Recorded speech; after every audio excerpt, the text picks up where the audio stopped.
Welcome to Privilege Matters Part 2, Using Our Privilege for Good. Privilege refers to an invisible advantage based on being a member of a particular group. Privilege is grounded in social systems that favor some groups more than others. One example is being right-handed. In most societies, right-handed people may take for granted that the world is designed for them. But left-handers like me can be well aware of disadvantages. Privilege is not about individuals being bad people. Privilege is about systems that have been developed and maintained over time in favor of dominant groups such as right-handers. Within these systems, individuals may experience disadvantage due to prejudice, stereotypes, or discrimination because they are members of particular groups. Many identity categories have more serious consequences than being right-handed or left-handed. These include sex, race, gender, social class, sexual orientation, ability, age, religion, and others. Most of us embody a combination of privileged and disadvantaged identities. I might experience advantages due to my sexual orientation. I'm straight or heterosexual. My gender identity, I'm cisgender, and my social class, I'm middle class.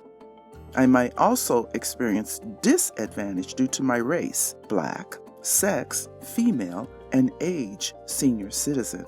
Plus, at any time, my physical or mental ability could change from being privileged to disadvantaged. How about you? In which categories might you currently tend to be advantaged? Thinking about your privilege may prompt a range of emotions. These are normal reactions. To work for equity, we need to be self-aware and honest about privilege in our own lives, about ways that we tend to enjoy advantages while others do not, and we can use our privilege for good. Years ago, one of my faculty coworkers confided that she is a lesbian. She had not shared this with anyone on our campus because she feared negative reactions.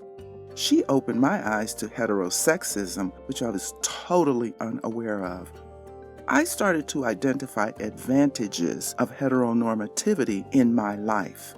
I could talk openly at work about my romantic relationships. I could be confident that my sexual orientation was represented in our curriculum. I didn't have to worry about being harassed or physically attacked because of my sexual orientation. I could legally marry my romantic partner. And I was eligible for employee benefits designated only to heterosexual married couples. The good news is some of these have changed. However, widespread discrimination persists against LGBTQ+ persons. I realized that I benefit from heterosexual privilege, whether I want to or not. After feeling shame, guilt, anger, and empathy, I decided to do something. I learned about LGBTQ+ social movements. I identified groups to support.